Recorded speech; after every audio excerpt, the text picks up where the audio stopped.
गीता के 66वें श्लोक अंतिम अध्याय में कर्म श्लोक है, जो अंतिम संदेश देता है अपना संपूर्ण स्व का समर्पण ही सबसे उच्च है।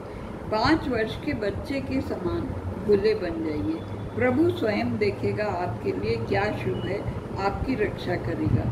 योग का अर्थ होता है क्या आपकी आवश्यकता है, क्या आपको नहीं मिला, और वह क्षेम का अर्थ है जो कुछ आपके पास है उसकी रक्षा।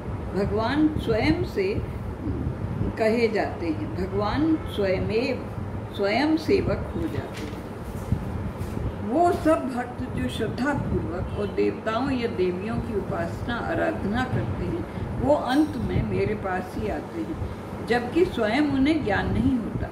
हे कुंती पुत्र, वे सही मार्ग पर न चलकर आडंबर में फंसकर रह जाते हैं, विधि पूर्वक मेरा ध्यान नहीं करते, सत्य को नहीं जानते।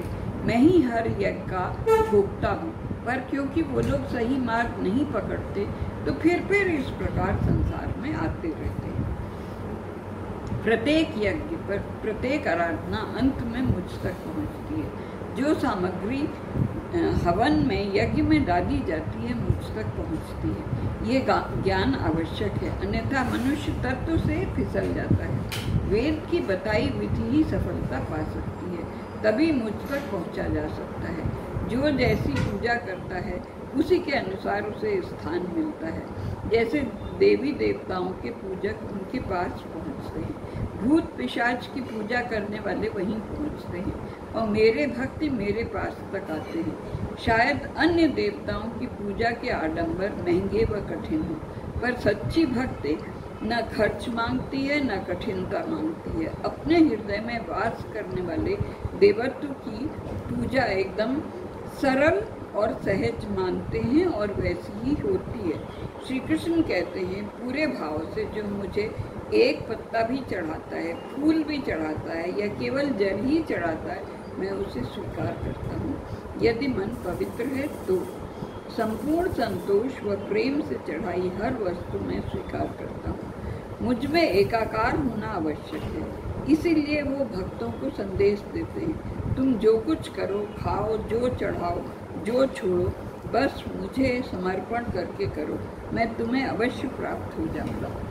जीवन का ढंग बदल जाएगा, हर कार्य समर्पित हो जाएगा, प्रेम बढ़ने लगेगा। गीता का सच्चा तत्व यही है, आत्मिक संदेश यही है, यही चेतनता है जो वर्णित है।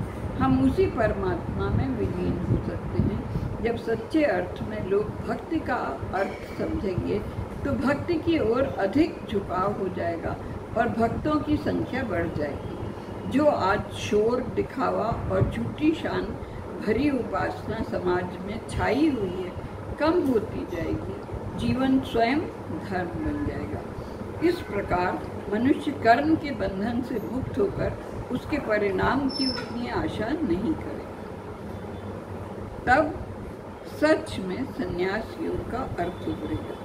कर्म के अनुसार पवित्र या अपवित्र परिणाम आएंगे, शुभ अशुभ लक्षण उभरेंगे। मनुष्य घर में, परिवार में, समाज में रहते हुए भी संन्यास योग से जुड़ा रहेगा। ऐसा भक्त मुक्त होगा और मेरे पास सहज भाव से आ जाएगा। श्री कृष्ण कहते हैं, मैं समभाव से सबके अंदर वास करता हूँ, न किसी से घृणा है, न कोई अधिक प्रीति गुण है, पर सच्चे भक्त मुझे मन से भजने वाले मेरे अपने हैं, मुझ में हैं, मैं उनमें समाया हुआ हूँ।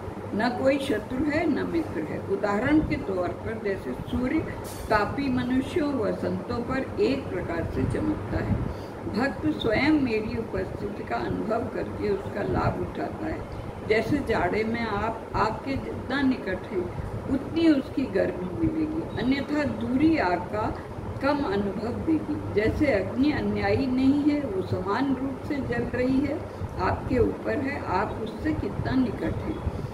पापी से पापी व्यक्ति के अंदर में उसी प्रकार रहूँगा, वहाँ कोई भेदभाव नहीं होगा। कोई बहुत दुराचारी मेरी भक्ति एक लक्ष्य होकर करता है तो धीरे धीरे वो मेरे निकट आता है और मैं उसे पवित्र सुविचारी बनाता हूँ।